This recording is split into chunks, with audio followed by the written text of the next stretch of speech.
Negozji li jħadmu 50 persuna jew anqas se jibqgħu jgawdu mill-iskema Microinvest li tagħtihom għajnuna finanzjarja f'kredtu ta' taxxa meta jinvestu f'apparat jew operat ġdid.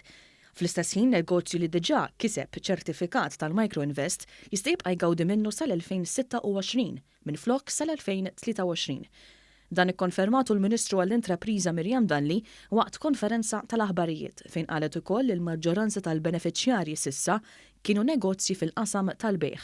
Mill-2019 sa issa, Malt Enterprise approvat 84 miljun euro fajnuna b'din l-iskema. Qegħdin nestendu dawk li huma magħrufin bħala tax credits bi 3 snin, jiġifieri n-negozji jistgħu jużawhom sas-sena 2026 u dik tħallilhom ukoll f'idejhom mal-84 miljun euro li issa jistgħu jużaw biex ikunu jistgħu jinvestu f'affarijiet li lilhom jgħinuhom jiddiversifikaw aktar il-business model tagħhom. Hawn kien spjegat ukoll illi aktar minn 7,000 negozju qed ikun stmati li se jgawdi mill-estensjoni tal-validità taċ-ċertifikat.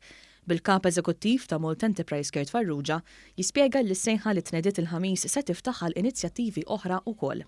Allura fil-Microinvest il-ġdida se nkun qed naraw li nestendu din l-assistenza anke fuq affarijiet oħra bħal ċertifikazzjoni għax dejjem irridu illi n-negozji tagħna jollu l-istandards kemm ambjentali kemm ta' digitalizzazzjoni tal-business tagħhom.